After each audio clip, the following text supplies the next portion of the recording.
네, 여러분 안녕하십니까? 바로 본 TV 옴부즈맨의 김승재입니다. 지난주 연합뉴스TV에서는 전 세계를 놀라게 했었던 트럼프 대통령 피격 관련 소식과 함께 폭우로 인한 전국의 비 피해 상황까지 다양한 뉴스들을 보도해드린 바 있는데요. 먼저 지난주 주요 뉴스부터 정리해 보겠습니다.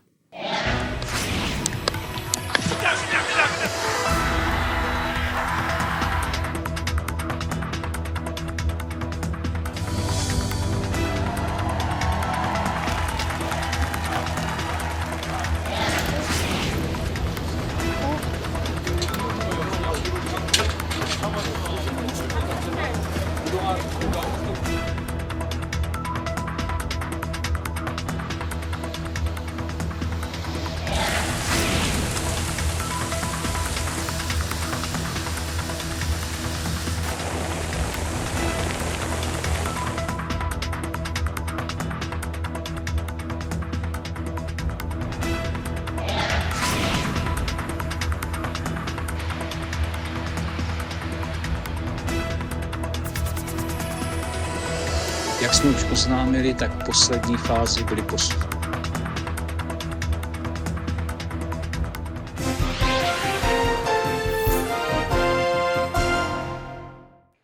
지난 한 주간 보도 내용을 살펴보는 연합뉴스TV를 말한다 안지연입니다. 물가 상승과 함께 지난해 말부터 온라인 동영상 서비스 플랫폼뿐만 아니라 다양한 영역에서 구독료 인상이 이어졌습니다. 가입자들은 콘텐츠 이용에 상당한 비용을 지출하고 있는데요. 사업자들은 구독료 인상의 이유를 명확하게 밝히지 않고 이를 규제하는 관련 법이 없어 가입자의 불만이 커지는 상황입니다. 지난주 연합뉴스TV에서는 이에 대한 내용을 다뤘습니다. 보도에서는 월 정액 구독료로 지출되는 금액이 상당하다고 전했습니다. 작년 말 구글은 우수한 서비스와 기능을 지속적으로 제공하기 위해 유튜브 프리미엄 구독료를 43% 인상했지만 향상된 변화를 체감했다는 의견이 많지 않다고 설명했습니다. 이에 구독료가 저렴한 해외에서 접속한 것처럼 이용하는 디지털 망명까지 등장했는데요. 다른 플랫폼에서도 얼마든지 일어날 수 있어 우려가 커지고 있다고 전했습니다. 보도는 이에 대한 법적 접근의 필요성도 시사했습니다. 저렴한 이용료를 빌미로 이용자들을 유인했지만 가입자가 많아지면서 수수료를 올리는 경향을 보여 이를 규제할 법적 접근이 필요하다는 금융소비자연맹 관계자의 말을 덧붙였습니다. 이와 관련하여 유럽연합과 미국에서는 빅테크 기업들이 인프라 투자 비용을 분담해야 한다는 취지의 법안 등이 추진되고 있다고 설명하면서 현재 우리나라에서는 망사용료법, AI 기본법 등 정보통신 분야 갈등을 중재한 법안들이 폐기되거나 추진이 연기되는 상황에 놓여 있어 우리나라도 관련 법안 준비의 필요성을 지적했습니다.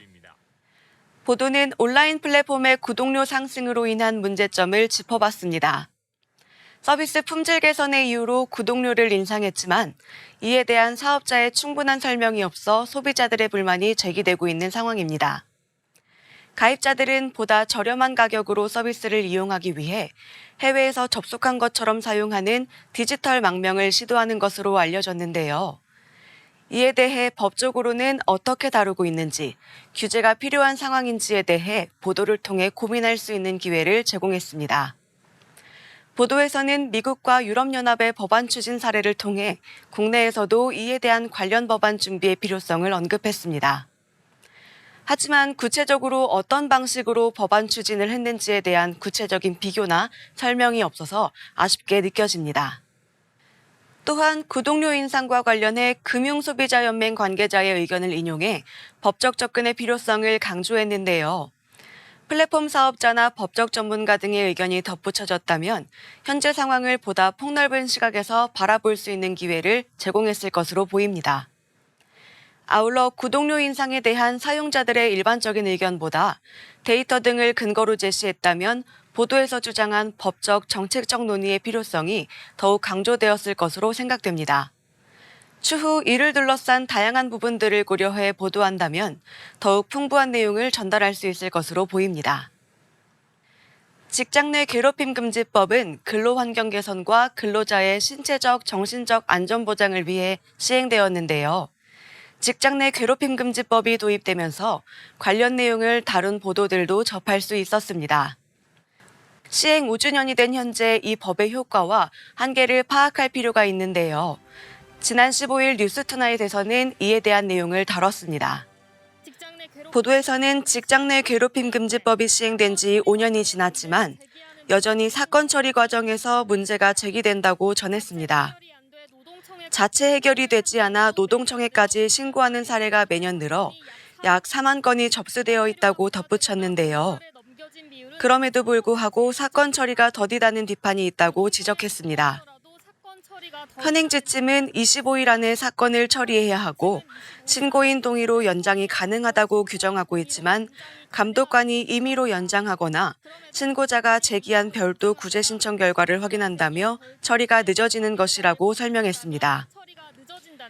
일부 사례에서 가해자에 대한 충분한 조사가 이루어지지 않고 있다는 점과 신고된 사건들이 처리되기까지 시간이 지체되고 있으며 이 과정에서 사각지대가 여전히 존재하고 있다는 노무사의 의견을 덧붙였습니다. 보도에서는 직장 내 괴롭힘 금지법의 효과와 사건 처리 과정에서 발생하는 문제점, 현장의 목소리 등을 통해 이 법의 성과와 현장에서 발생할 수 있는 문제점을 짚었습니다. 법 시행 이후 직장 내 괴롭힘의 비율이 감소했지만 이를 처리하는 과정에서 드러나는 문제점을 다양한 사례와 전문가의 의견을 통해 전달했습니다. 이 보도는 법적 조치가 피해자를 보호할 것이라는 기대와 달리 현실에서는 문제 해결 과정에서 마주하게 되는 한계점을 강조해 이를 보완하기 위한 개선 방안 모색의 필요성을 지적했습니다. 또한 향후 정책 결정 과정에서 노사가 모두 동의하고 공감할 수 있는 정책이 마련되어야 한다는 점을 제시한 것으로 평가할 수 있습니다. 그러나 자료 화면에서는 한 가지 아쉬운 부분이 보였습니다. 보도는 직장 내 괴롭힘 사건 처리 결과 현황을 그래프로 제시해 시청자들의 이해를 도왔는데요.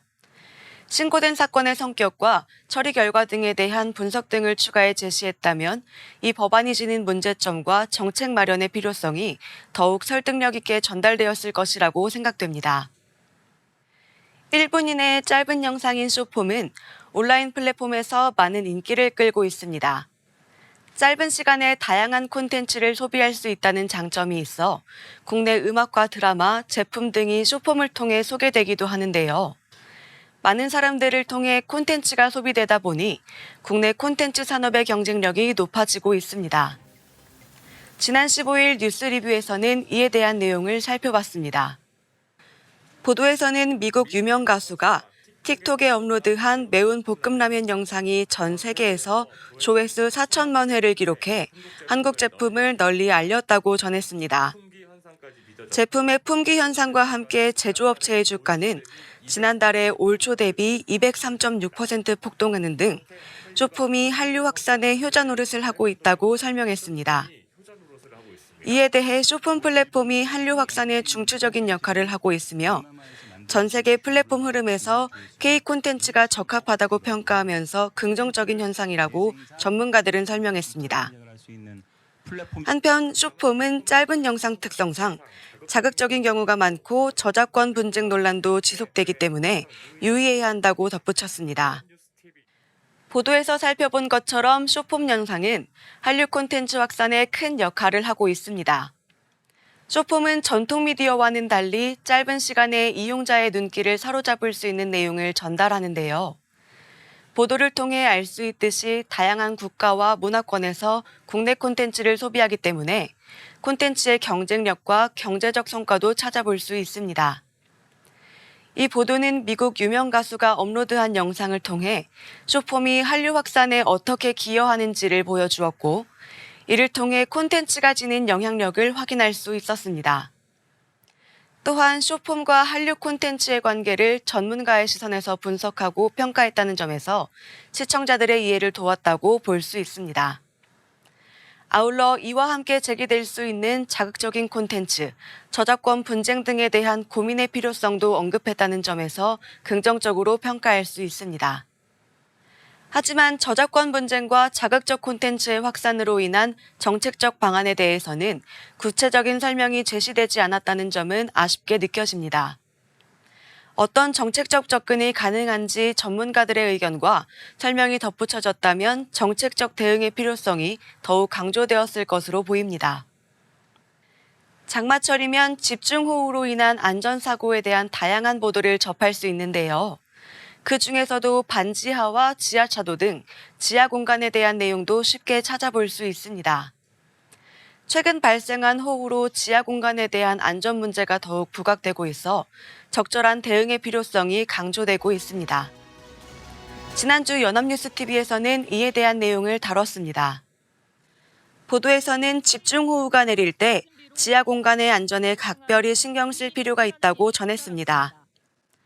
특히 반지하 주택에서는 물막이판 설치와 입구 쪽에 모래주머니를 쌓아두는 것이 도움이 된다고 설명했습니다. 이에 대해 전문가는 지하 공간은 생각보다 물이 빨리 들어찰 수 있어 물이 조금이라도 들어올 경우 즉시 대피하는 것이 중요하다고 조언했습니다. 지하 주차장의 경우 빗물이 빠르게 차기 때문에 더 위험하며 운동화 이외의 신발은 벗고 맨발로 탈출하는 것이 좋고 차량은 둔 채 사람만 신속히 높은 곳으로 대피해야 한다고 설명했습니다. 한편 침수가 시작된 지하차도는 절대 진입해서는 안 되지만 이미 들어선 경우라면 창문을 내리고 운전하는 것이 도움이 될 수 있다고 전했습니다.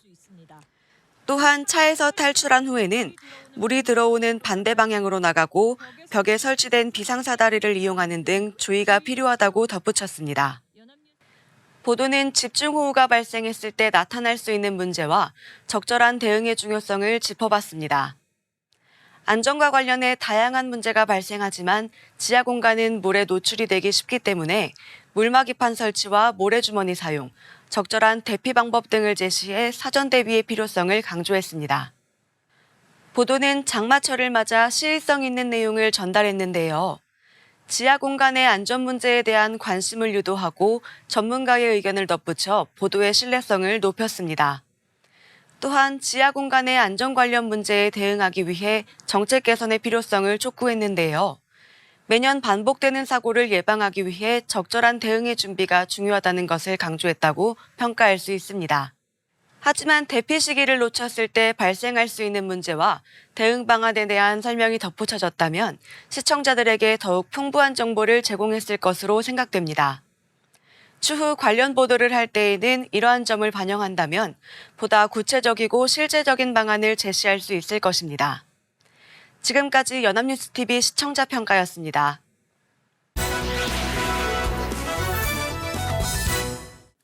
네, 이번 시간은 주말에 방영되는 제작 프로그램을 대학생의 시선으로 분석하고 평가해보는 시간이죠. 캠퍼스 TV 리포트입니다. 이번 주에는 한국외국어대학교 오다영 학생과 함께하겠습니다. 어서 오십시오. 안녕하세요. 네, 자 다영 학생 지난주에 어떤 프로그램 모니터링했습니까? 네, 저는 매주 일요일 오후에 방송되는 연합뉴스TV 스페셜을 모니터링했습니다. 지난 14일에 방송된 연합뉴스TV 스페셜에서는 전국 곳곳에 짓담한 방치된 건축물들의 실태를 들여다보고 그 해결 방안을 모색했는데요. 그럼 자세한 모니터링 내용 화면으로 함께 보시죠.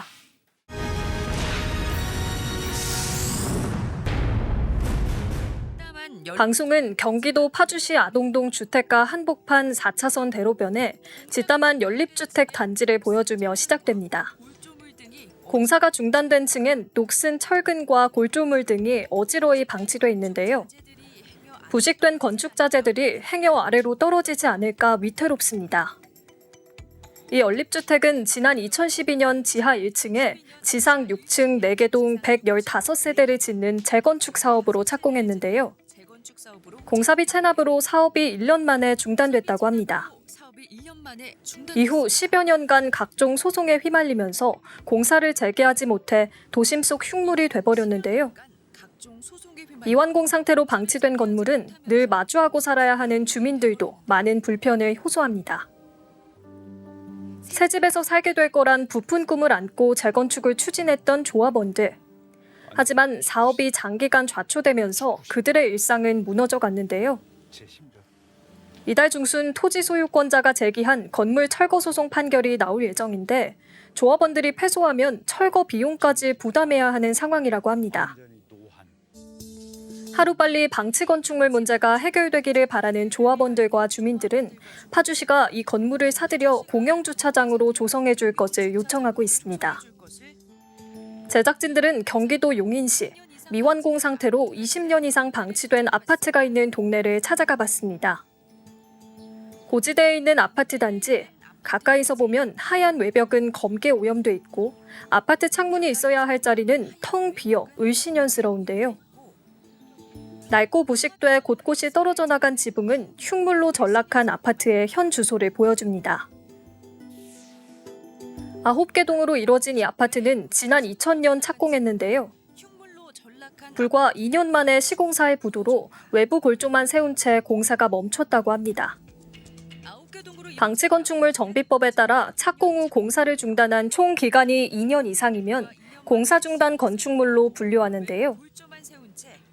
국토교통부는 공사 중단 건축물 실태 조사를 3년마다 시행해 정비 기본 계획을 수립하고 있습니다.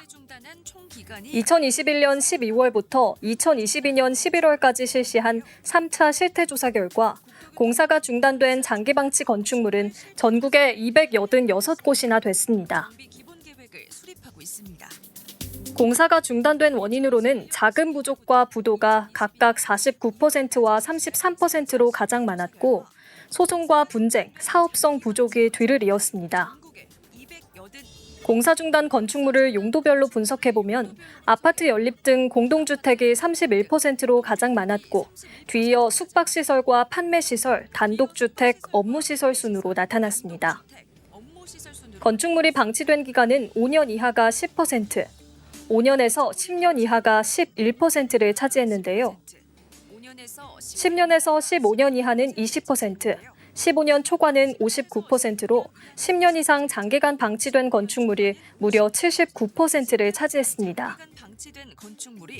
관광지로 유명한 충남 태안. 해안을 따라 펼쳐진 널따란 부지에 곡선형의 대형 건물이 한눈에 들어옵니다.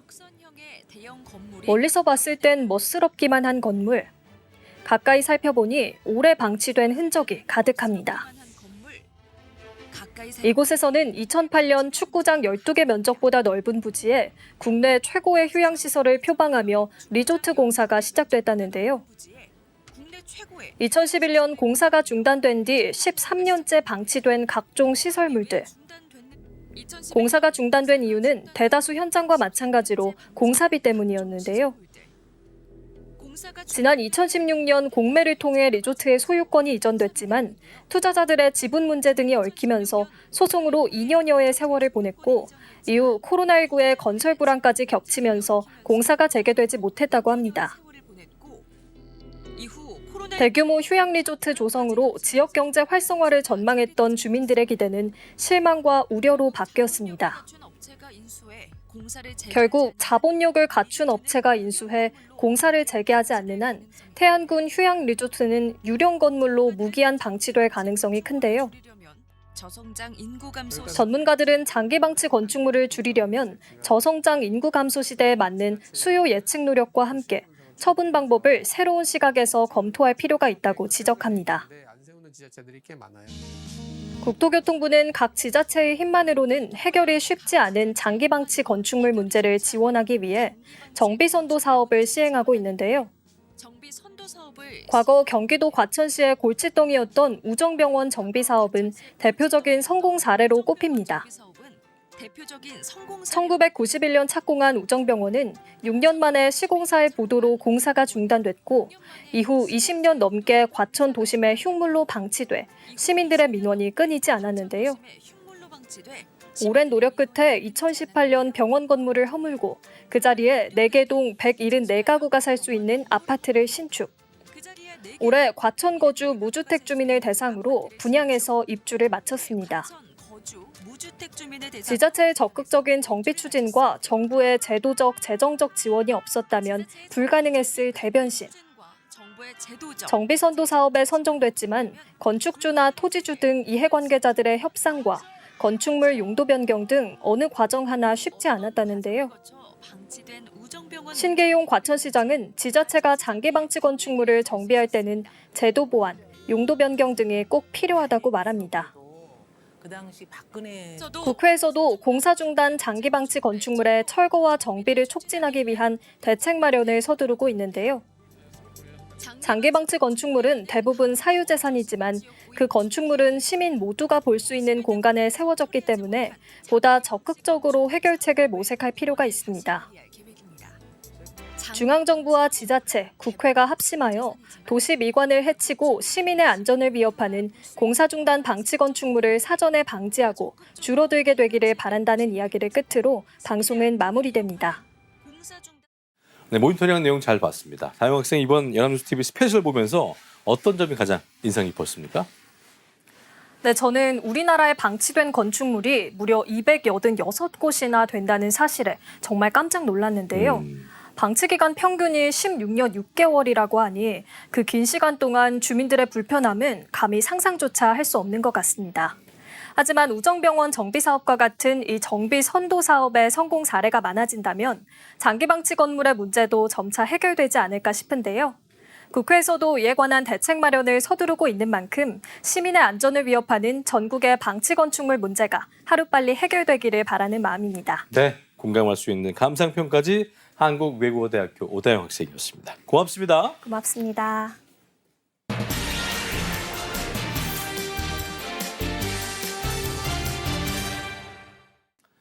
장마가 계속되면서 전국적으로 집중호우 피해가 이어지고 있습니다. 이제는 극한호우라는 단어가 일상화되어가는 느낌으로 지구온난화의 영향이 한반도에도 점차 크게 작용을 하는 모습인데요. 오늘 TV와 비평에서 관련 내용 자세히 짚어보겠습니다. 도움 말씀에 동아방송예술대학교 정은희 교수와 함께합니다. 어서 오십시오. 안녕하십니까. 네, 지난 10일이었습니다. 전북과 충청 지역을 중심으로 정말 200년 만에 한 번 내릴까 말까 하는 네. 어마어마한 비가 내렸었죠. 무섭더라고요. 그렇습니다. 네. 군산 어청도 같은 경우에는 시간당 146mm가 내리면서 네. 정말 어마어마한 피해가 또 이어졌었고 중남부를 떠나서 전국적으로 많은 비가 내렸는데요. 일단 언론 보도 어떻게 전했는지 정리를 좀 해주시죠. 네. 많은 언론들이 일제히 중남부 폭우에 대해서 보도했습니다. 연합뉴스의 보도에 따르면 지난 10일 오전 1시 42분부터 오전 2시 42분까지 1시간 동안 전북 군산 내흥동엔 131.7mm의 비가 내렸습니다. 군산 연 강수량인 1246mm의 10%가 넘는 비가 하루도 아닌 1시간에 내린 것입니다. 예. 131.7mm는 전국 97개 기후 관측 지점 기준으로 1시간 강수량 역대 최고치입니다. 기상 관측은 1904년 인천에서부터 시작이 됐고 군산에서는 1968년부터 시작됐습니다. 기상청은 200년에 한 번 나타날 수준의 강수, 강도였다라고 설명하고 있습니다. 군산 어청도엔 지난 9일 오후 11시 51분부터 1시간 동안 146mm가 내렸습니다. 자동 기상 관측 장비 관측값이어서 공식 순위는 아니지만 기상청 관측 자료가 확인되는 범위 안에서 1시간 강수량 역대 최고치로 추정된다고 합니다. 1시간에 140mm가 넘는 비가 내린 적은 1998년 7월 31일 전남 순천에서 1시간 동안 145mm가 내린 것이 유일하게 확인되는 사례입니다. 네, 특히 이번 비의 특징을 좀 보면 대비가 취약한 심야 네. 시간에 호우가 집중되면서 피해가 속출을 했는데 농경지랑 주택이 잠겨서 주민들이 고립된가 하면 또 철길, 또 하늘길도 끊겼고요. 또 안타까운 인명피해도 발생을 했습니다. 폭우 피해 상황에 대해서 언론 어떻게 보도했습니까? 네, 자고 일어나면 옆집이 없어졌다 이런 보도 보셨을 텐데요. 네, 이 데일리, KBS 등의 보도에 따르면 지난 10일 새벽 충청도와 전북, 경북 등에 쏟아진 기록적인 폭우로 사망, 실종 등의 인명피해와 이재민이 발생하고 주택 침수, 농작물 피해도 속출했습니다. 예. 이에 행정안전부는 중앙재난안전대책본부 대응 단계를 1단계에서 2단계로 격상을 하고 호우 위기 경보 수준도 주의에서 경계로 상향을 하면서 기관별 대응에 나섰습니다. 중대본에 따르면 충남과 대전, 충북 지역에는 밤사이 시간당 100mm가 넘는 폭우가 쏟아져 앞서 말씀드린 대로 5명 사망에 1명 실종이라는 인명피해가 잇따랐습니다. 또한 10일 오후 4시 기준 6개 시도에서 3,258세대 4,526명의 이재민이 발생했습니다. 도로 침수와 산사태, 제방 유실 등 공공시설에 대해서는 총 560건의 피해가 발생했습니다. 또 주택 침수, 차량 침수, 옹벽 파손과 농작물과 농경지가 침수되거나 유실되는 등의 피해가 발생했습니다. 더불어 철도와 항공기도 발이 묶였죠. 철도의 경우 경부선과 호남선의 일부 구간, 장항선, 경북선의 운행이 중지됐습니다. 이날 출발지 기준 김해, 김포, 제주 등에서 항공기 27편이 결항됐습니다. 예. 중대본은 기상 상황을 계속 모니터링하면서 추가 강수에 대비해 안전관리를 철저히 독려할 계획이라고 밝혔습니다. 네. 그래서 이번 폭우 한반도 여름 장마에 영향을 줄 수 있는 모든 네. 기상 변수들의 합으로 만든 결과물이다. 이런 말이 나올 만큼 엄청난 비를 뿌리고 있고 그래서 아까 저희 말씀드렸었던 극한호우란 단어도 사용이 네. 되고 있는 것인데 언론은 지금 이 원인에 대해서 어떻게 좀 보도를 하고 있습니까? 저도 오는 길에 물보라를 만났거든요. 예. 정말 이런 경우 하실 텐데요. 여러 언론에서 이번 폭우의 원인 분석을 했습니다. 먼저 문화뉴스의 보도에 따르면 기상청은 시간당 강수량 기록을 경신하며 200년에 한 번 내릴 만한 기록적 폭우가 전북, 충남 지역 등을 강타한 이유를 한반도 여름 장마에 영향을 줄 수 있는 모든 기상 변수들이 총체적으로 합쳐져 나타난 결과라고 설명했습니다. 예.